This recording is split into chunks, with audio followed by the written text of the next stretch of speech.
Welcome to INTERGEO TV GeoTalks 2019. Today we are talking about unmanned vehicles in geo industry. But the question is, drones really getting our drones, or is it possible one day? Let's check the annoying questions with my guest. Nikoleta Ammann, Head of Marketing from Pix4D, Chase Fly, Product Manager of Delair Aero. Welcome to all again. Thank you. So let's start with Nikoleta. How you explain that UAV technology speeds in our industry and integration our business life? So one day, is it possible to see that drones doing anything in the fields?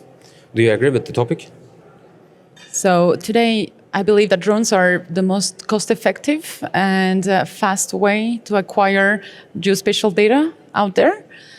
They have definitely democratized the digitization of our physical world, and that's impressive. And we see that growing now in fields that were not even expected or planned beforehand.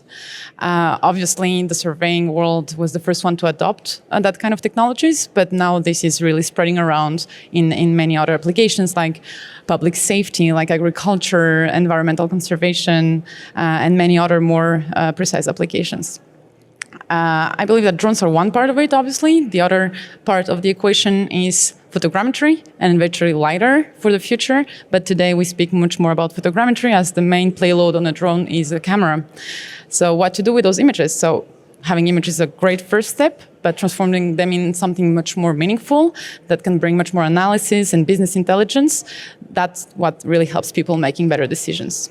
So drones together with photogrammetry really democratize the way of gathering geospatial data. And obviously, they're now becoming the default tool in a surveyor's toolkit. I don't believe they're taking the role of surveying tools, but they're definitely complementing them and being part of it on a daily basis. So it's impressive to see that growing every day. Thank you. What about you? So drones are part of a bigger ecosystem of data collection, right? Of capturing data that we want to digitize. There's this whole movement of this digital transformation, and drones are part of that story. There are lots of complementary tools, as Nikoleta mentioned. You're going to use all kinds of data capture methods from the ground and from the air.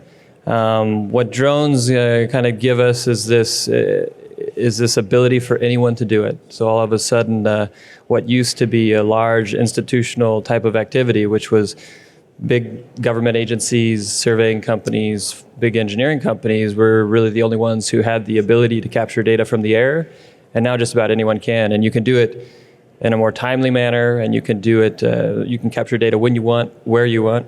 You can fly below the clouds. It opens you up to a lot more temporal data, more frequent data, and the ability to put that in new places and new applications that you didn't think before. So outside of the surveying community, and even mapping with drones becomes very interesting. You know, maybe someone would have never thought they needed to map or use a drone to map a parking lot to see how many cars are there, to estimate what the revenues might be for that retail center.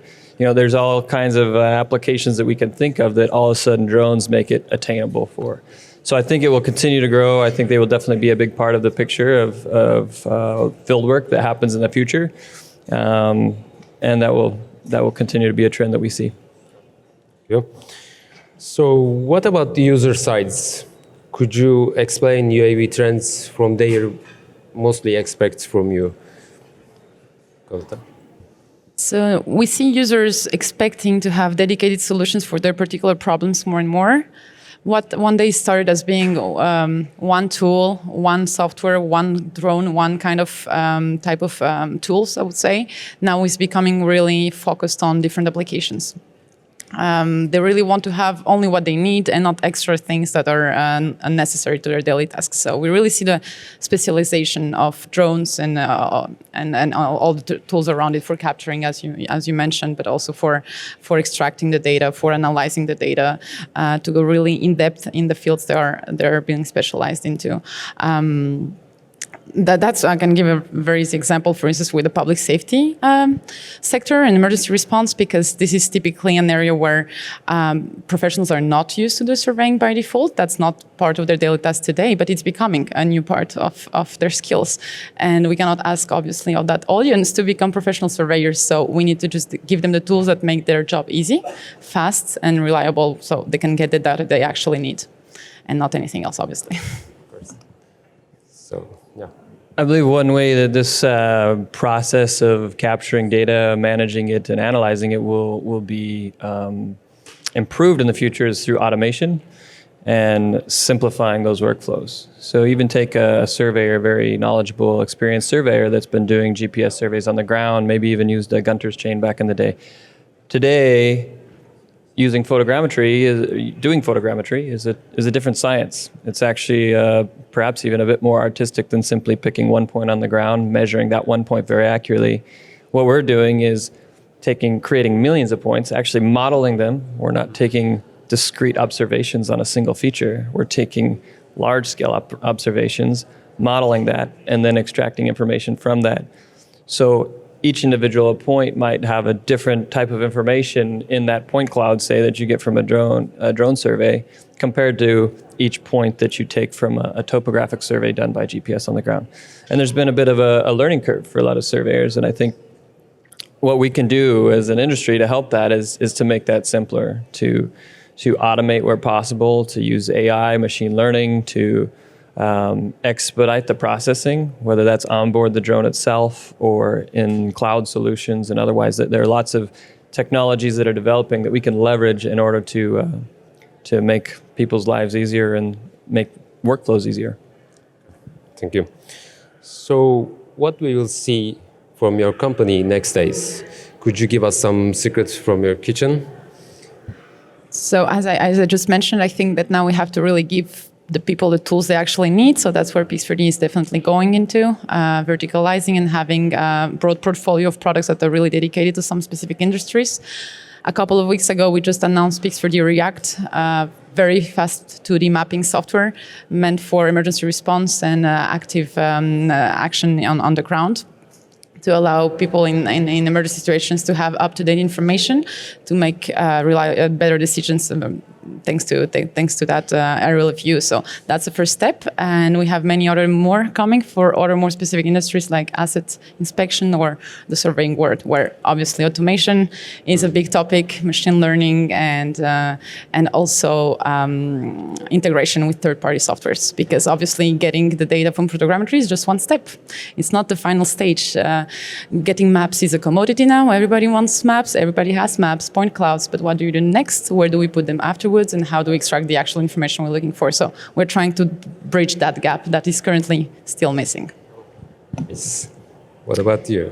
So at Delair, we work on a lot of things, and it's pretty exciting because what we're able to do and what we're really focusing on now is also bridging a gap, but bridging that gap between the drone and business insights. As I mentioned before, a lot of that will come through automation. We are developing things, features for onboard processing, edge processing of drone data, imagery, possibly LiDAR on the drone. And then we integrate cellular modems also on our drones. So that opens up this whole world of real-time data transmission. So imagine where today, if you're going to do a drone survey, you go out, you fly your drone. There's great tools for automated flights and all of that for mapping. But then you ultimately land your drone, you take images off an SD card, sometimes there's a separate GPS data file, you have to get that into the photogrammetry software, you have to configure a bunch of settings. There's lots of opportunities for user error, right? And there's cables involved, there's all these connections involved in time, human time. And what we can do with our technology is enable it so that the images go straight from the drone while it's in the air to the cloud. The missions can be pre-configured, pre-planned before you ever take off, including the data processing step. And so that photogrammetry, that step in those image stitching will happen automatically in real time as it progresses. So by the time the guy packs his drone up and gets back to the office, his maps are ready. He's done. He's in view and analyze mode now. So we can close that gap and that time frame that it takes to actually get data that means something, and then also deliver it to people in a meaningful way. It's a travesty when visual data is not visible. You know, so many times these big data sets that come from drones sit on one guy's desktop computer. It's souped up. It's a gaming computer. He spent $10,000 on it. But it never leaves there. Nobody else gets to see that data. And so using a cloud solution enables anybody to see that from a tablet, from your office, from the field, wherever. So we get that visual data, we make it visible, and all of a sudden that opens up a whole lot more doors. And if you're using drones and trying to justify it, makes it a little easier for you to justify what you're doing as well. Thank you all again for that great conversation and to be part of INTERGEO and GeoTalks'19. Thank you.